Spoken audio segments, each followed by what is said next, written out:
Hey guys, it's Cam here. How's it all going? You'll be wondering what am I doing on this thing. This is the 2019 FGS 750 or F750 GS BMW. It's funny enough, it's actually an 850 engine, but they've just detuned it a bit and they called it a 750. The differences between it and the 850 are different suspension. The 850's got more travel, it's got inverted forks. This 750's got a 19-inch front wheel instead of 21, and it's got cast wheels, so it's more road orientated. I'm actually out for a blast to see whether or not I want to buy it or not, and it's a little bit of a deviation to what I normally do, but it might be a perfect BDR bike to do a bit of exploring and see where I can take this bad boy. So I'm not sure yet, just going for a blast. Leave your comments, tell me what you think. I'm going to get up into the mountains a bit, take some photos, and then I won't be able to do much today because there's a bit of snow, I'm guessing, where I'm going, but we'll see. But anyway, yeah, it's a friend of mine's from work. I want to sell it, lost confidence, doesn't ride it, and might be an opportunity for me. It's got ABS, it's got cruise control, it's got heated grips, what else? Traction control, different ride modes, yeah, a bunch of stuff. So it's got all the electronics and stuff, and yeah, we'll go out and I'll stop talking and we'll see you in the mountains.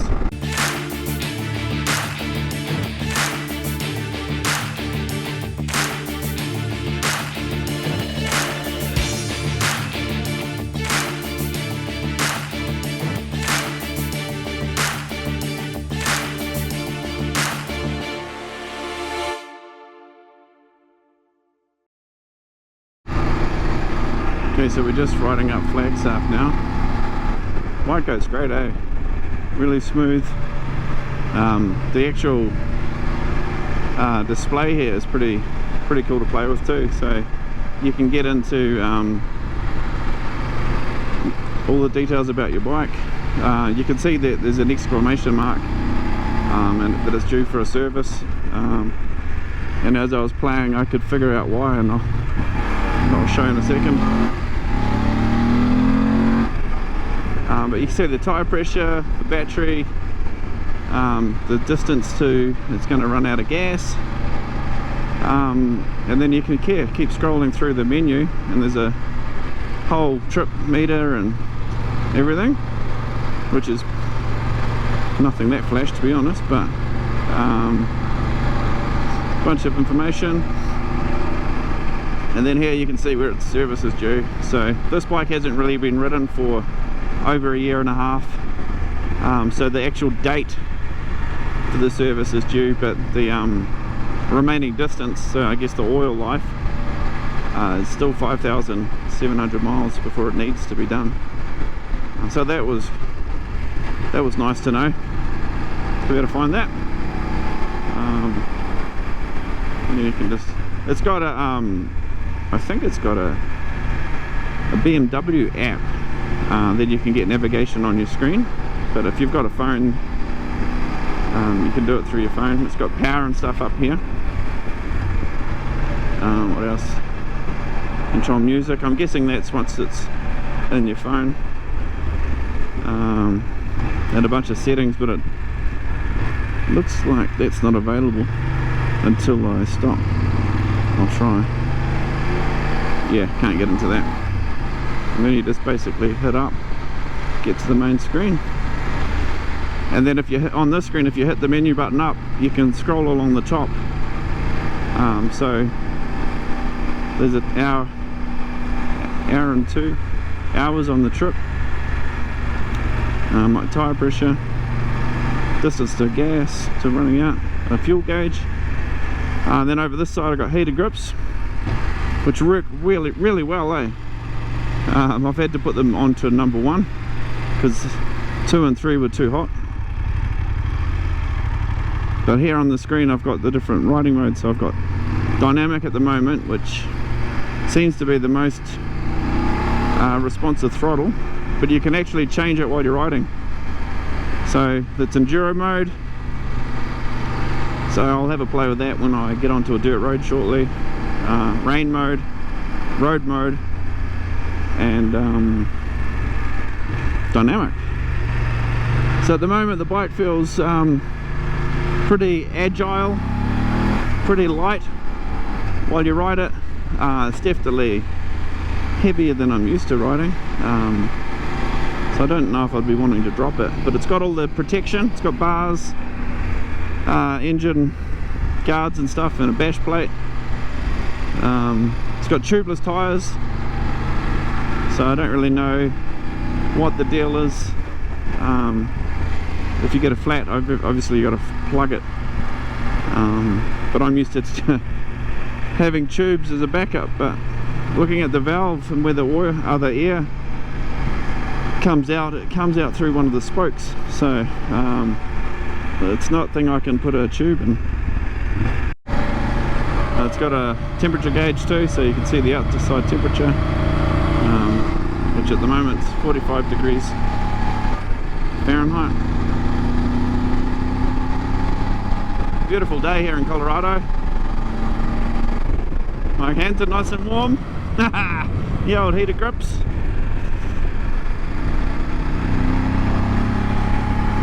Sun's a pain.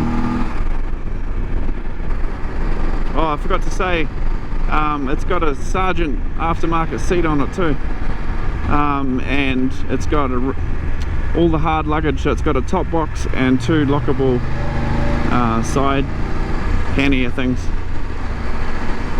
so that's pretty cool. Never a big fan of the hard cases, but if it comes with it, I'll use it. Oh, and we're running Freedom units as well, so we're in miles per hour.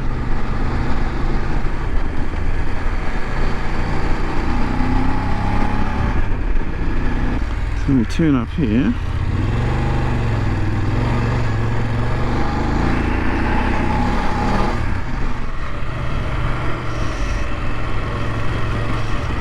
Take this beast.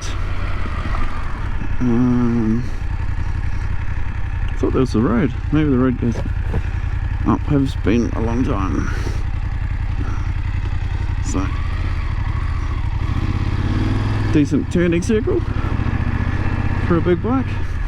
I guess this isn't really a big bike, it's a classified. Oh, traction control. Nice. I gave it some juice and I could see the traction control button, or the light going. What was I saying? It's really a medium-sized adventure bike. So, whereas my Beta is a lightweight, this is the medium. Doesn't really compete with like the Tenere and 690 from KTM. It's not as off-road orientated. That's cool down there. But it might be all I need. I guess it all comes down to price, right, doesn't it? But firstly, I wanted to see if it would be a bike that I'd ride.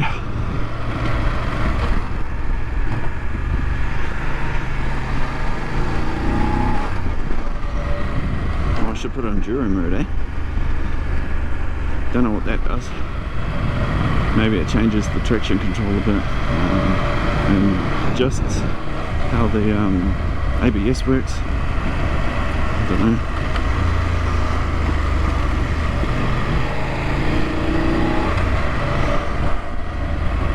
This might be a good bike to actually take from Superior up through to Canada and Alaska up to the Arctic on the Dalton Highway and stuff. Could be something to think about.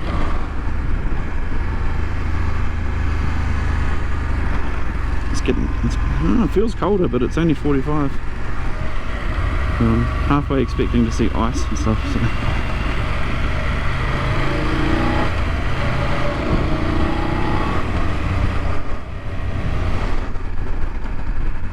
Watch this corner, this is ice.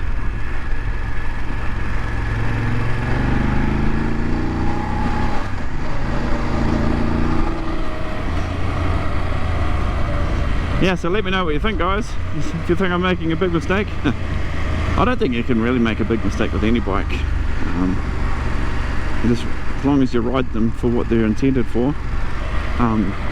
My gut feeling is that I'll probably buy it and use it for a bit and then sell it and get an 850 or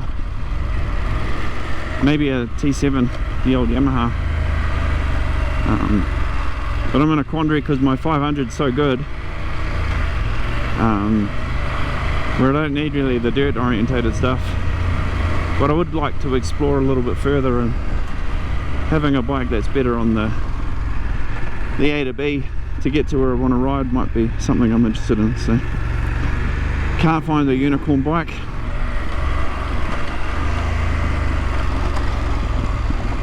So far I'm pretty impressed with this. Seems to handle okay. I can feel the ABS just playing. I tried to lock the brake, the back up, and the ABS locked in. Haven't figured out how to turn it off, and I don't know. Oh no, okay, there we go. Traction control and ABS. I don't know if you can control the front or the back separately. Got a lot of learning to do.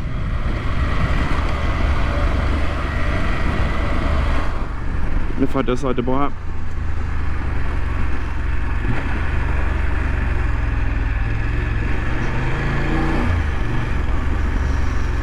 But the sun's so low, it's a pain in the ass.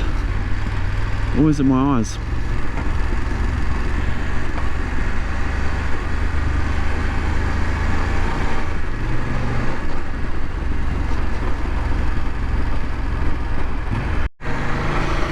So I was hoping to go down to the reservoir.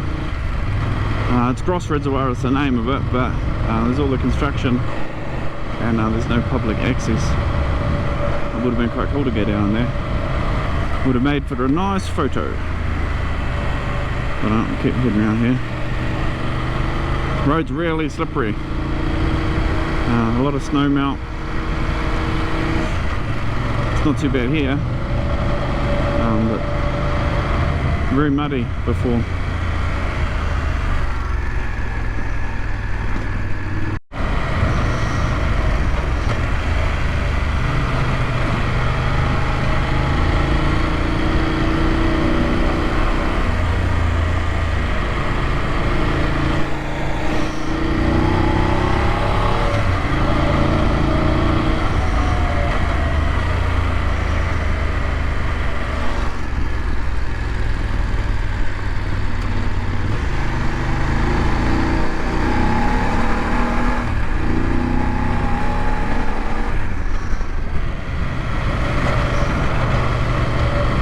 So yeah, this is the bike, 2019 F750 GS BMW.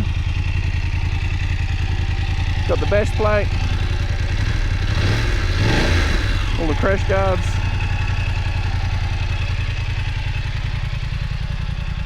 got an aftermarket windscreen, the racks,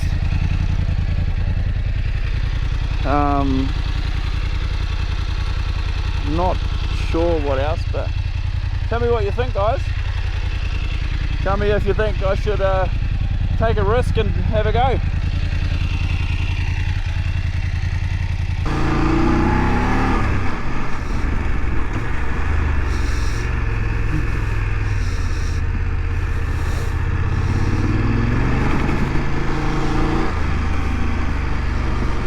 That sun's a pain.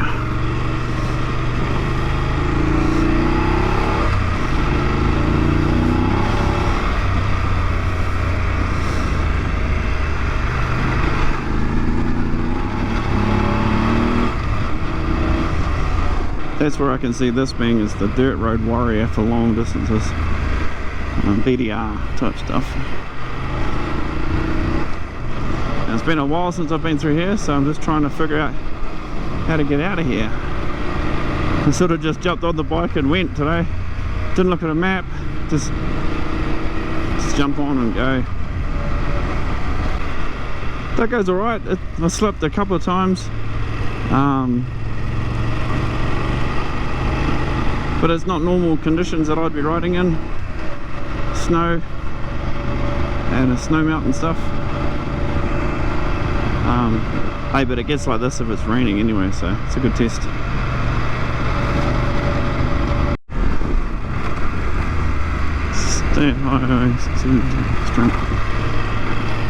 So I've been about 50 minutes from home up in here.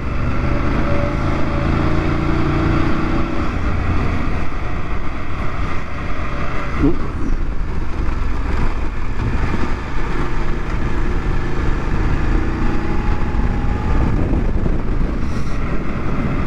I'm just glad that the snow's melted. I've been away for a week with work, and we got a massive dumping while I was away, so that was last Friday. So pretty lucky. So yeah, not a bad little first go out on the bike. Goes really well. One of the cool things that I like is the indicator turns itself off when you've finished your turn. That's something that Matt Duffy needs to put on his DR. Yeah, that was a pretty cool little feature. I'm just heading down the highway now back towards home. I've been going about an hour now. So yeah, just a quick loop. Now the big decision whether or not I want to buy this bad boy definitely goes good on the road, that's for sure. And I'm sure when I put some knobblies on it, or it's not as slick and slippery, which it was today, it would be better on the dirt roads. I'll just have to take a punt whether or not it's going to be good off-road. Not hard stuff, but I'm sure I'll be able to take it a few places. That's all the challenge, it's part of the adventure, right? But yeah, taking it cautiously on the road. I don't want to fall off a bike that I don't own, and there could be ice. But it goes good. I'll stop jabbering on, and we'll have a look at the bike when I get home. So there's Denver down in the distance. I'll show you how the cruise control works in a second.